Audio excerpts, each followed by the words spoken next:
19 से ज्यादा पैसेंजर्स ले जाने वाले हर प्लेन में कुल्हाड़ी होना जरूरी है। ये एक फायर फाइटिंग डिवाइस के रूप में इंस्टॉल होती है। अगर बिजली से आग लगती है तो क्रू मेंबर कॉकपिट या दूसरे पैनल को तोड़ सकते हैं। अगर कुछ बुरा होता है और लोगों को बाहर निकालना पड़ता है तो पायलट विंड स्क्रीन तोड़ सकते हैं। पैसेंजर प्लेन ज्यादातर सफेद होते हैं ताकि उन्हें सोलर रेडिएशन और इसके नुकसान से बचाया जा सके। गर्म देशों के एयरपोर्ट पर पैसेंजर्स के प्लेन में उतरने और चढ़ने के समय इसे ठंडा रखना पड़ता है। शानदार सफेद पेंट सूरज की रोशनी को वापस बाउंस कर सकता है। ये प्लेन के उन हिस्सों की सुरक्षा के लिए भी जरूरी है जो कंपोजिट मटेरियल से बने होते हैं। ये उन्हें होने वाले नुकसान को रोकता है क्योंकि ज्यादा ऊंचाई पर अल्ट्रावायलेट रेडिएशन बहुत ज्यादा होता है।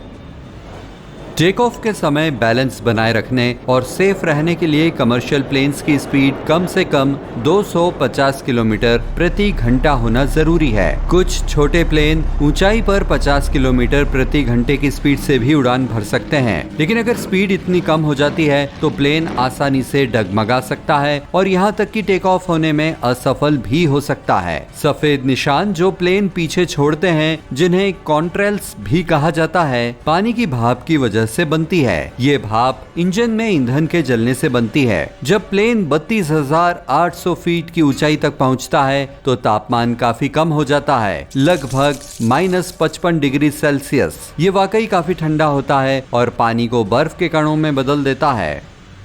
ये कण कितने समय तक दिखाई देंगे ये ज्यादातर मौसम की ह्यूमिडिटी पर डिपेंड होता है। ह्यूमिडिटी जितनी ज्यादा होती है ये कण भी उतने ही फैलते चले जाते हैं और प्लेन के नजरों से ओझल होने के बाद भी लंबे समय तक दिखाई देते रहते हैं। दुनिया भर के प्लेन लगभग रोजाना बिजली की चपेट में आते हैं। कमर्शियल सर्विस में एक रेगुलर प्लेन साल में लगभग एक बार टकरा ही जाता है। ये कितनी बार होता है ये दो बातों पर निर्भर करता है। सबसे पहले प्लेन लैंडिंग और टेक ऑफ कितनी बार करता है, क्योंकि बिजली ज्यादातर 5,000 फीट और 15,000 फीट के बीच की ऊंचाई पर ही टकराती है, यानी ये जगह पर निर्भर करता है। उदाहरण के लिए दुनिया के कुछ दूसरे हिस्सों के बजाय इक्वेटर के चारों ओर बिजली गिरने की आशंका ज्यादा रहती है।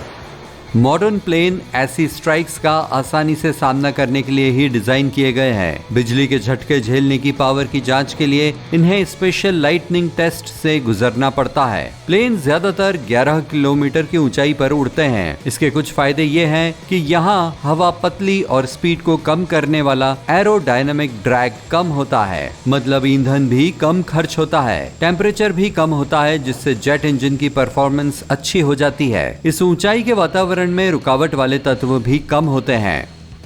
कुछ प्लेन पहले ही स्पेस में जा चुके हैं, लेकिन वे नहीं जो आप एयरपोर्ट पर देखते हैं। ऐसे क्लासिकल प्लेन्स को ऊपर जाने के लिए हवा की जरूरत होती है और स्पेस में हवा नहीं होती। स्पेस में पहुंचने वाला पहला प्लेन लगभग 70 साल पहले डिजाइन किया गया था। इस प्लेन को लिफ्ट करने और बैलेंस बनाने में इसके छोटे और गोल मटोल पंखों ने मदद की थी।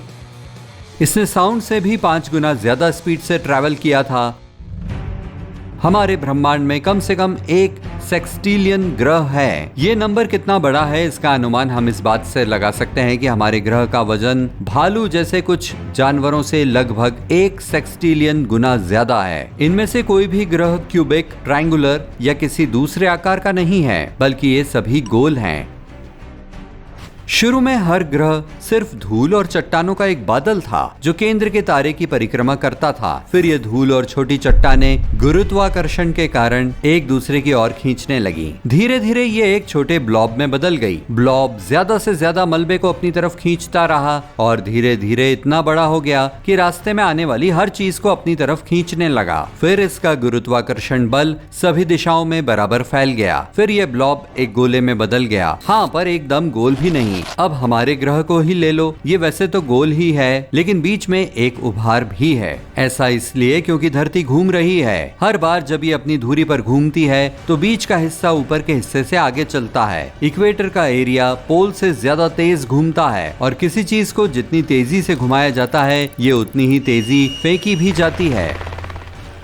साउंड हवा के बजाय पानी में 4 गुना तेजी से आगे बढ़ता है। ये तरंगे होती हैं और इसी वजह से ये डेंस सब्सटेंस में तेजी से चलती हैं। डेंस सब्सटेंस के पार्टिकल्स यानी कण एक दूसरे के करीब होते हैं, जो एक दूसरे से आसानी से टकरा जाते हैं। पानी डेंस होता है। एक ही आकार की बोतल जिसमें हवा भरी हो, उसकी तुलना में पानी की बोतल में 800 गुना ज्यादा पार्टिकल्स होते हैं। बुलबुले गोल होते हैं क्योंकि वे तब बनते हैं जब एक पतली फिल्म जैसे साबुन का पानी के भीतर हवा फंस जाती है। फिल्म के पार्टिकल्स एक दूसरे को अपनी तरफ खींचते हैं और फिर एक दूसरे के साथ चिपक जाते हैं और आधे गोले की शेप ले लेते हैं। इतने मॉलिक्यूल्स सिर्फ इतनी ही जगह को घेर सकते हैं। अब ये इससे छोटे भी नहीं हो सकते क्योंकि इनके अंदर हवा ट्रैप हो चुकी होती है। हम पेंसिल को हीरे में बदल सकते हैं। अगर पेंसिल को 1400 डिग्री सेल्सियस टेम्परेचर पर तपाया जाए और इस पर 55,000 वायुमंडल का दबाव डाला जाए तो ग्रेफाइट को हीरे में बदला जा सकता है। दरअसल ये एक सिंगल केमिकल एलिमेंट यानी कार्बन के 2 रूप होते हैं। हीरे न सिर्फ गहनों में इस्तेमाल होते हैं बल्कि और भी कई दूसरी चीजों के लिए काम में आते हैं, जैसे इलेक्ट्रॉनिक डिवाइसेस को काटना, बीवर, पानी में और नदियों के किनारे मजबूत पुल और घर बना लेने वाला एक अमेजिंग बिल्डर होता है।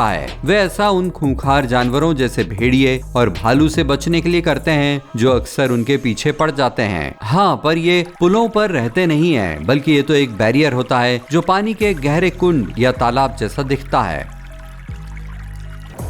पूल ही उनका असली घर होता है। ये एक छोटे से आइलैंड पर डोम लॉज की तरह दिखता है। ये एक ऐसी सूखी जगह होती है जहाँ बीवर सुरक्षित रहता है। ये यहाँ अपना खाना भी स्टोर कर सकते हैं। इनके घर काफी गहरे पानी में बने होते हैं और यहाँ दूसरे जानवर नहीं पहुँच पाते। ये घर पहुँचने के लिए सुरंग बनाते हैं। आसपास शिकारी या कोई भी खतरा देखकर तुरंत सुरक्षित जगह छिप जाते हैं। कुछ जानवर जैसे जीब्रा, हाथी, घोड़े, कुछ पक्षी जैसे राजहंस खड़े रहकर सोते हैं। गाय भी खड़ी खड़ी सो लेती है, लेकिन जब उनका आराम करने का मन हो तो लेट जाती हैं। खड़े होकर सोने वाले जानवरों के पैरों की एकदम सीधी बनावट उन्हें नींद में भी मुड़ने नहीं देती, क्योंकि सोते हुए उन्हें अपनी मसल्स को हिलाने की जरूरत नहीं होती, इसलिए उनके घुटने भी वहीं के वहीं लॉक हो जाते हैं।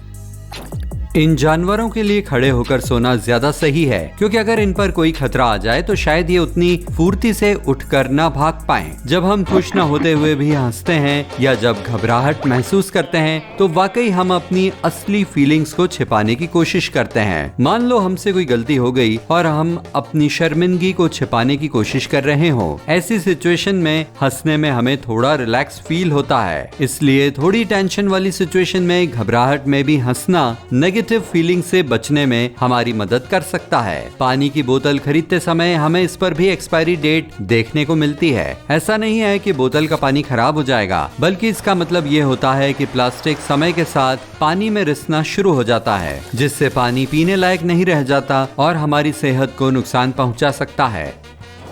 चांद का अपना टाइम जोन है। एस्ट्रोनॉट्स ने सभी मून वॉकर्स के लिए एक स्पेशल घड़ी बनाई है। ये समय को लूनेशन में ही मापती है। ये समय का वही हिस्सा है जो चंद्रमा हमारी धरती के चारों ओर घूमने और परिक्रमा करने में लेता है। हर एक लूनेशन मतलब धरती के लगभग 30,000 दिन। अगर ग्रीन कॉफी बीन को 70 डिग्री सेल्सियस से 100 डिग्री सेल्सियस के बीच उबाला जाता है तो इसमें कैफीन कम हो जाता है। कहने का मतलब यह है कि एक बार में 10 मिलीग्राम से ज्यादा कैफीन न लें। रेगुलर कॉफी में कैफीन ज्यादा होता है, लेकिन ऊपर बताए गए तरीके से आप पर सर्विंग कैफीन की मात्रा कम कर सकते हैं। धरती के घूमने के पीछे भी एक पुरानी वजह है। हमारा सोलर सिस्टम 4.5 अरब साल पहले बना। धरती शुरुआत में धूल और गैस का एक बड़ा बादल हुआ करती थी और इसके मॉलिक्यूल्स और एटम्स एक ही दिशा में घूमते रहते थे। फिर कुछ समय बाद गुरुत्वाकर्षण के कारण ये बादल फट गया। गुरुत्वाकर्षण ने इन मॉलिक्यूल्स के घूमने की स्पीड बढ़ा दी और ये एक चपटी डिस्क में बदल गई। धरती इसी डिस्क के भीतर बनी और आज भी अपने पेरेंट क्लाउड की तरह ही उसी दिशा में घूम रही है।